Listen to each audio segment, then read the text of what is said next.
referrals are the best way to do business. I actually knew the answer to that question because my wife and I own one of your Handy Andy's quality vacuums, and when we take it in for service, it's just very surprising. It's stunning that we don't have to pay for this, because you bring it in and sometimes we break off the ground plug on the cord because it gets yanked out of the wall improperly a number of times, because you go into from room to room and then all of a sudden it pops out. So eventually that ground plug, the little prong will break off, and we just bring it in and it gets replaced, and that just surprises us.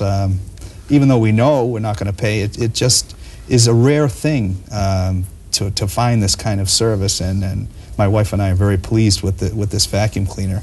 So I imagine you get that reaction over and over again. Thank you very much for that referral. So that's the way it works. These people can't help but say something nice about the service. We've been taking testimonials and snapping Polaroids for over a year now, and so we get a lot of feedback from our customers. We always ask them how they like their Handy Andy's quality vac and how they like the service, and ask them for a testimonial and a picture. And we've been collecting a lot. The walls are getting plastered with them, and this all makes it very worthwhile, because it's not an easy thing to give this much service, to keep it really tip top, to keep everybody focused at work on doing the best service. It's not always easy. So when customers appreciate it, it's really important to us too, because we're going the extra mile. We're always trying harder, making sure they're satisfied.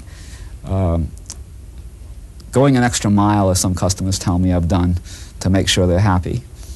It is really an amazing thing to get this kind of service, and I don't have to keep shelling out money.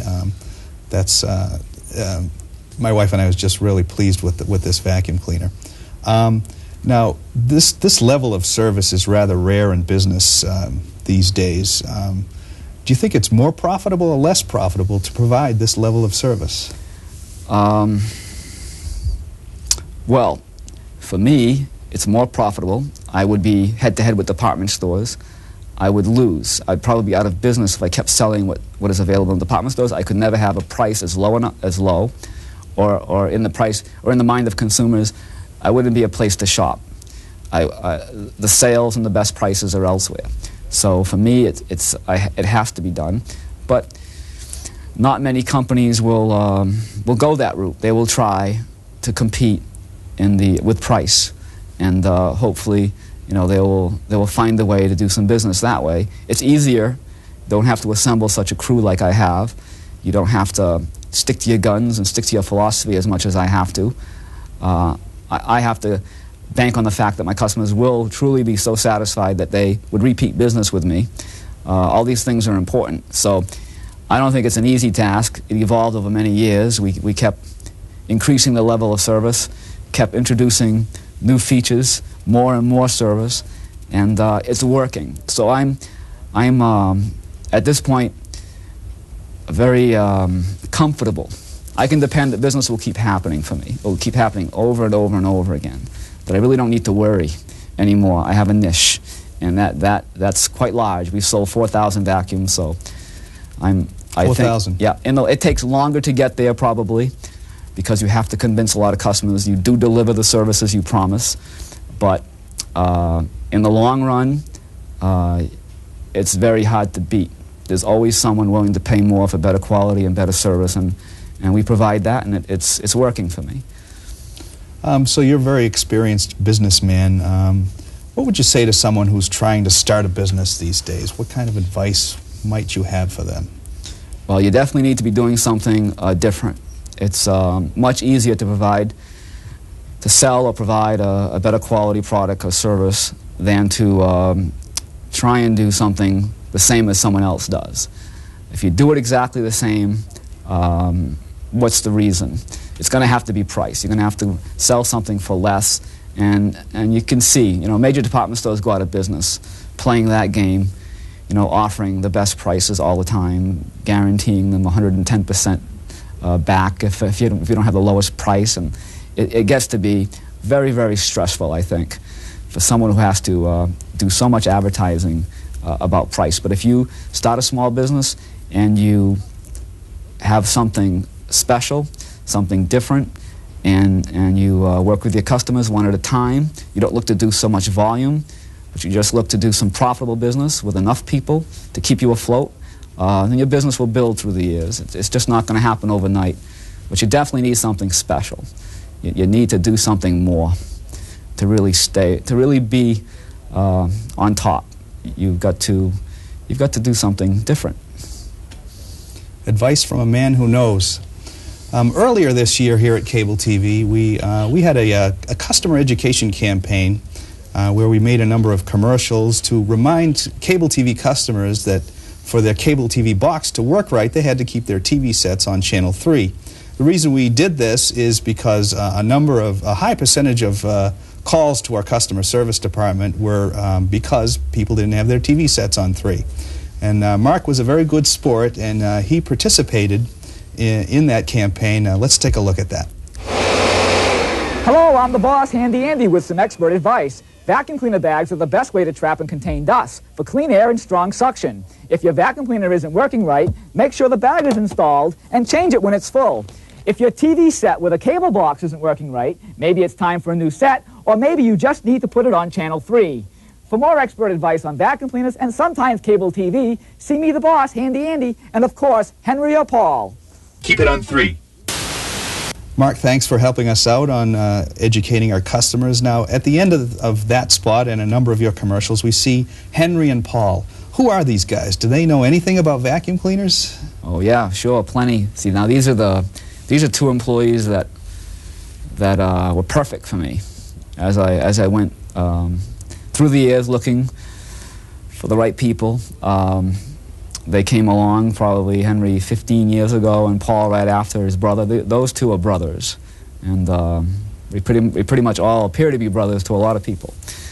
But they speak Portuguese as well, which is very important. And I was practicing some Portuguese, but this worked out a whole lot better to have two people who really knew the language well. So they've been with me a long time, so that I've got a lot of depth in the business, and that's another reason we do so well. We don't have a high turnover of employees. We have the same people working for us a long time. So Henry and Paul, they're just about as smart as me, you could say. Hand-picked, right-hand men, actually vice presidents in the company, both of them. So so they learned most of what they know about vacuums from you, or? Yep, they started working for me as you know, after school, 16 years old, something like that, and they've been with me a long time. So those two are two faces you'd recognize from all that advertising we've done. You'd almost like myself, they're associated with the business all through these years because they've been with me so long, and they're very important. So it can't all be done by one person, and that's an important aspect of service. You've got to have the right people, because the people have to give so much more than normal retail. In a normal retail situation, you've got to really make sure the customer's happy. You've got to almost understand what they want without them saying it. You've got to be a step ahead of them and give them what they want before they even ask for it, you could say. And this is what these two can do. So that's why, like myself, I like to think that I hire first-rate people to work for a first-rate company, and that's that. Nothing else is acceptable. Handy Andy's is a first-rate company. When we do our Toys for Kids campaign, a number of local businesses do help us out with donations of cash and merchandise for our auction. Now, we get donations in the amounts of $25, $100, $200 sometimes, and these are very generous donations, but Mark and Handy Andy's give us, this year they're giving us $1,000, actually more than that, some gift certificates for some rentals of some carpet cleaning machines. Mark, help me understand, why do you go over and above what is expected? I mean, $200 would be a generous donation.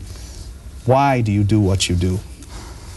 Well, I know the need is a lot greater than I could ever, meet. But we always try and do as much as we can. Always trying to, I'm never really satisfied with, it's very hard to make up my mind on how much to give, how much to do. It really depends on how much we can afford to do, but I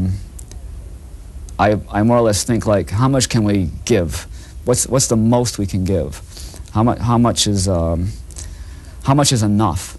And for me, it has worked out to around something like that. You know, $1,000 is a lot of money, but I think that if you're going to support a cause, in my situation, I think my customers appreciate it, that I do as much as we do, because we've done well. I think if you've done well, you should do more. If you can do more, you should do more. That kind of thinking.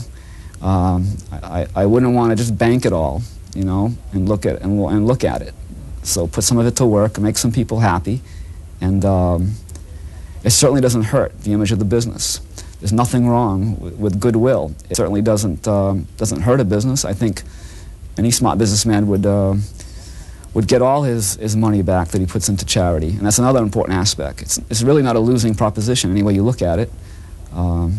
You can be very charitable, very helpful to a lot of organizations without it hurting you, because your customers will repay you, you could say. And that's so, because we've done so well, we do as much as we can. Go a little farther than maybe the average business.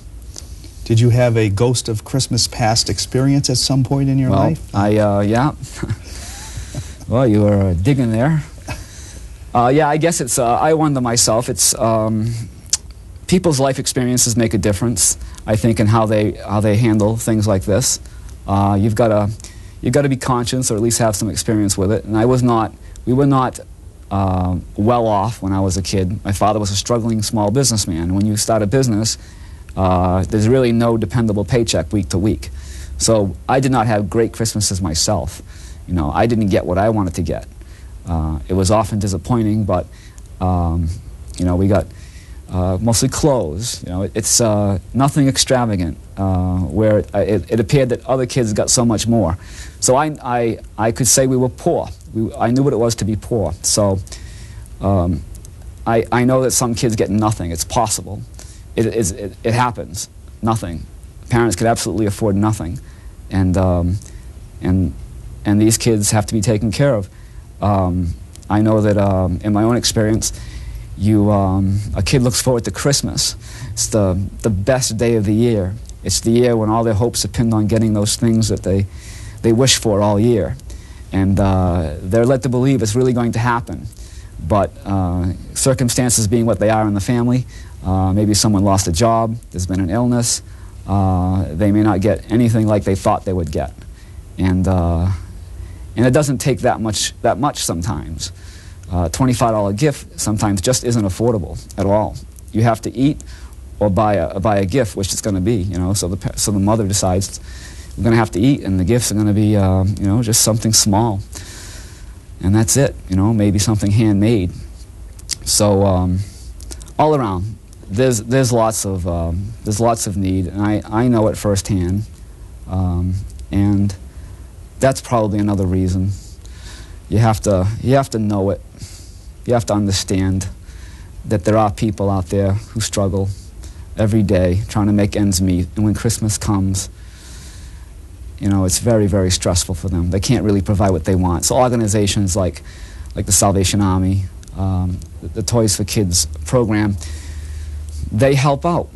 They help out at a time of year when it's really important to the kids and to the parents, because their back is up against the wall, trying to do what needs to be done.